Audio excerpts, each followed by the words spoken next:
Lal a loud explosion just now.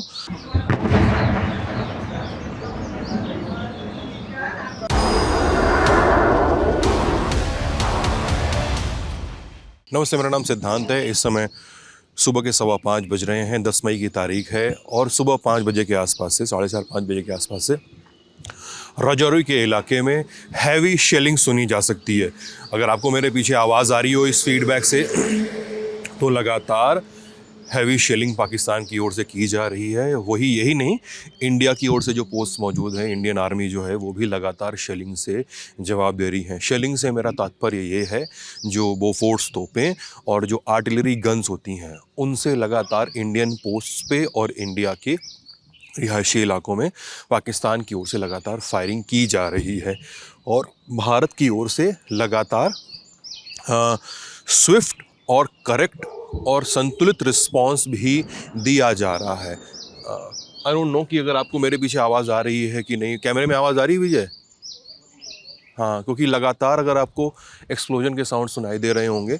हमारे पास भोर में अलर्ट आया कि थोड़ी देर तक रात तक थोड़ी शांति थी। ड्रोन्स के एक आध स्पॉटिंग देखी गई थी राजौरी पुंछ के इलाके में, लेकिन फिर सुबह होते होते स्थिति समझ में आई कि कुल 26 इलाकों में इंटरनेशनल बॉर्डर और LOC के अलॉन्ग ड्रोन की स्पॉटिंग्स हुई थी। ये एरिया थे Baramulla, Srinagar, Awantipora, Nagrota, Jammu, Ferozepur, Pathankot, Fazilka, loud explosion just now, Lalgarh, Jatta, Jaisalmer, Barmer, भुज, कोरबेट और लखी नाला, और इसके अलावा राजौरी पुंछ का वो पूरा इलाका। इसके अलावा उड़ी में भी रात को लगातार के ड्रोन की स्पॉटिंग हुई है और उनको लगातार न्यूट्रलाइज करने के प्रयास भी किए गए हैं। श्रीनगर में भी ब्लैकआउट करने की श्रीनगर में भी ब्लैकआउट किया गया था कल रात, ताकि श्रीनगर के एयर बेस को बचाया जा सके, क्योंकि वहाँ पर भी लगातार पाकिस्तान द्वारा अटैक की कोशिश की जा रही थी। मैं आपको ये तो नहीं बता सकता कि हम लोग किस जगह पे हैं और किस जगह से फायरिंग की जा रही है, लेकिन इंडियन आर्मी की पोजीशनिंग सिर्फ LOC के अलॉन्ग नहीं है। अगर ये LOC है तो LOC से पीछे के कई इलाकों में भी इंडियन आर्मी की पोजीशनिंग है।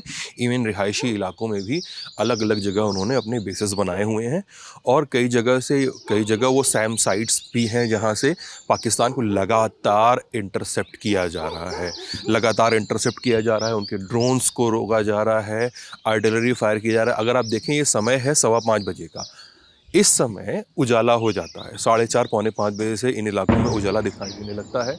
और अगर आप ये समझें कि उजाला होना एक थोड़ा सा पॉजिटिव साइन है यहाँ के लोगों के लिए, क्योंकि उजाला होने के साथ ही ड्रोन्स की फायरिंग थोड़ी कम देखी गई है पिछले 2-3 दिनों में। उजाला होने के साथ ही शेलिंग भी कम देखी गई है पिछले 2 दिनों में। और जहाँ पे जैसे 8 बजे के बाद 8 बजे यहाँ पे अंधेरा होता है, 8 बजे से रात को अंधेरा होना शुरू हो जाता है, तो उसके बाद ये शुरू होता है। तो ये माना जाता है अमूमन कि ये जो समय होता है, अमूमन जिस समय हम ये वीडियो रिकॉर्ड कर रहे हैं, इस समय लगातार ये लास्ट बाउट होता है पाकिस्तान की ओर से शेलिंग का और अटैक का। फिर भी ये कोई नियत फार्मूला नहीं है। सिक्योरिटी फोर्सेस बताती हैं कोई नियत फार्मूला नहीं है, कुछ भी कभी भी बदल सकता है। कभी भी ये दिन भर की भी फाइट हो सकती है और कभी ये रात भर भी नहीं हो सकता है। अभी का पैटर्न ये कहता है। तो हम आपसे गुजारिश करेंगे कि हमारे साथ बने रहिएगा। मैं और विजय इस पूरे जोन से आपको पल पल की रिपोर्ट लेकर आते रहेंगे। अपना ख्याल रखिएगा, स्वस्थ रहिएगा, ललन टॉप देखते रहिएगा। बहुत बहुत शुक्रिया।